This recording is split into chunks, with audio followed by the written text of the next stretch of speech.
about it. Come on now. Today, we look at the Dewalt DCF809. This tool has made more money for me than any other tool I've ever owned, bar none, hands down. The only other tool that really comes in a close second is this busted Hitachi chop saw that I bent trying to cut angle iron. So, note to self, you can't cut metal with a high-speed chop saw. Anyway, we just got through checking out the test, doing the test, performing the test, and the results were not too surprising. The Dewalt did better than the budget. These are both basic budget, bottom of the barrel, entry line, brushless offerings from both manufacturers. I've got several other impact drivers that are brushless that I'm going to compare, but I think these two are in a similar class as far as price. You can get this unit with 2 batteries for $99, and you can get this with 1 battery for $99 on sale. So, you know, as far as price wise, they're similar, but we're going to check out the guts and see if the build quality is similar too.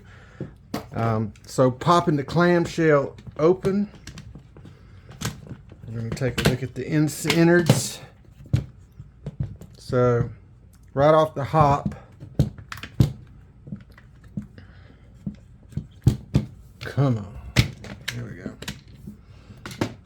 Okay, so let's start with the clamshell, the plastic.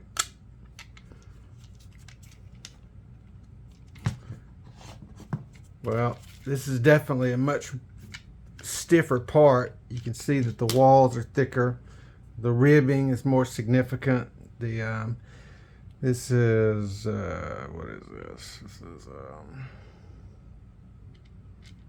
there's no stamperoonie on it. I'm sure there is. What building material is this? This is PA6 GF30, so this is fiberglass reinforced nylon. You can hear it crackle if you cut it. So let's listen. You can hear it crackle. Let's see if we can hear it crackle.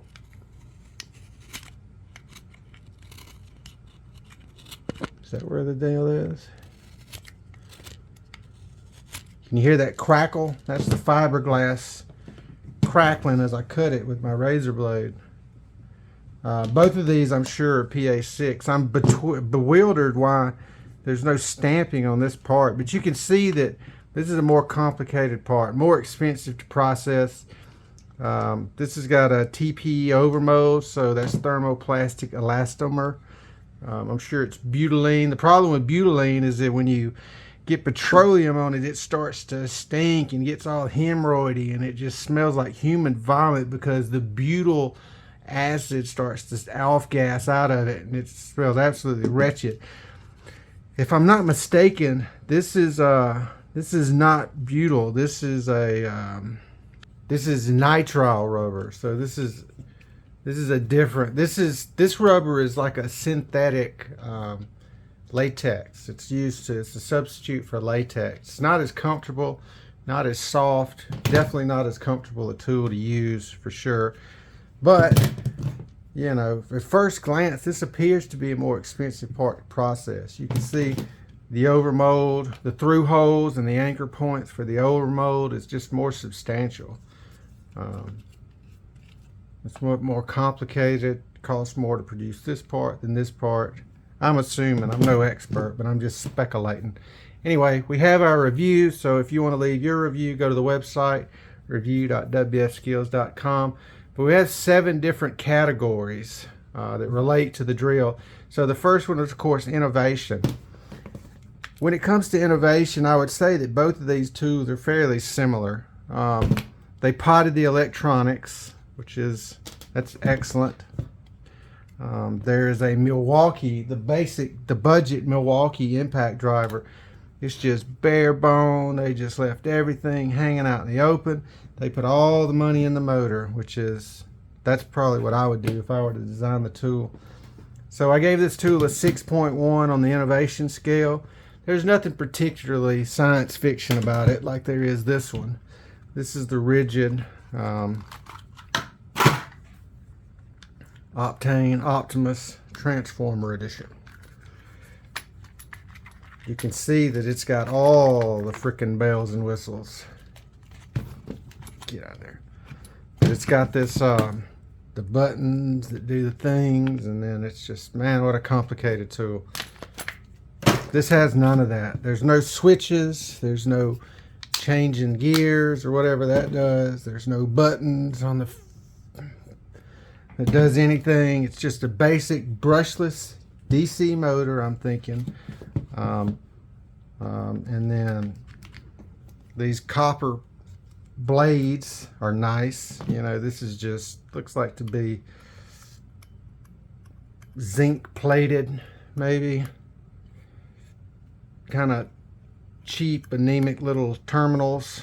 This is more substantial. They took the money, the effort, and time to chrome plate or copper plate these little blades where the battery affix. The wires. This has got a little bit heavier gauge lead wires, and then this is the electronic speed control, and of course it's got the potting compound. It's got two balancing caps sticking up out of it, which is nice. And then the potentiometers that control the flow of the angry electrons into the motor. This one's actually got a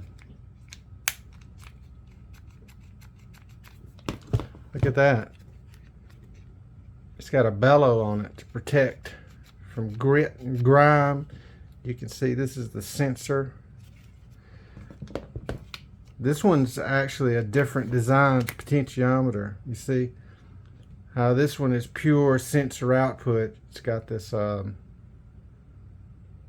this wire loom, and then this one has got one of the lead wires going in, and it's got the sensored wires for the brush. So the way these brushless motors work, you see this little circuit board and then this connection in the back of the motor. This goes to a set of permanent magnets that fix to the rotor, and then you have the stator on the outside, but these go to Hall-effect sensors, and those Hall-effect sensors determine the position of the rotor. That's how you modulate the speed of the tool. Both of these are Boast censored brushless motors, but you can see how fine control you have because these Hall-effect sensors determine the position of the rotor. And contrary to popular belief, you do not have to have those sensors. All you have to have is the three-phase leads coming from the speed controller, because this is a high-performance remote control car motor. As you can see, it does not have these sensors going to the Hall-effect sensor on the back of this. What this does, the problem with the design like this is they say that this creates parasitic efficiency loss. The extra electrons that it takes to control this, you lose that efficiency from the motor, so these drain power a little bit quicker than these do. I don't really have any evidence. That's just what I heard. I also heard from an old timer that the more vertical, or the more length you have, the more length you have in your DC motor, the more torque. So diameter equals RPMs, and then length equals torque. You can see this. This is a torquey mofo right here for RC cars. And both of these are censored, but they're different.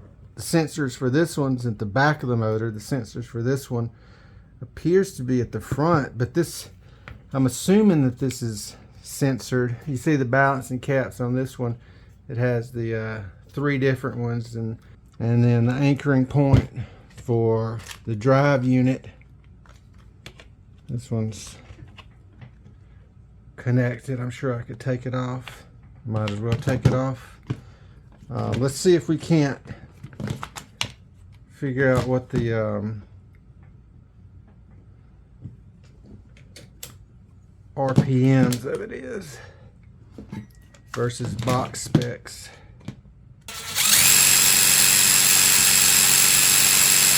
So 2830.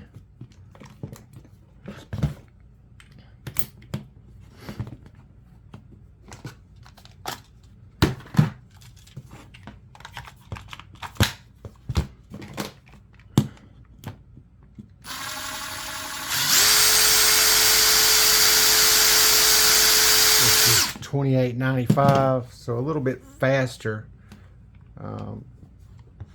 No load RPMs on this tool, but that doesn't really translate into anything. I don't even know why they give that statistic.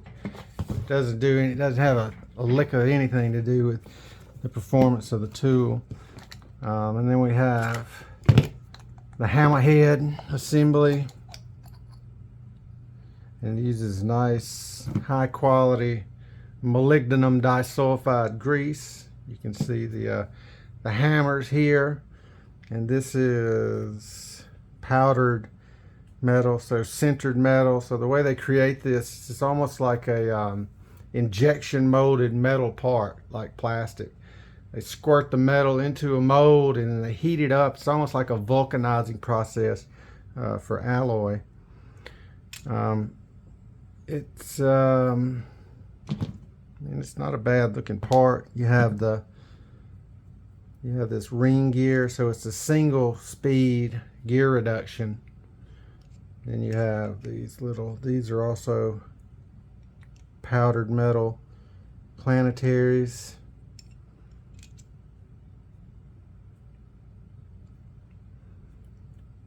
And then this is aluminum, a cast aluminum with surface facing mill for the hammerhead assembly.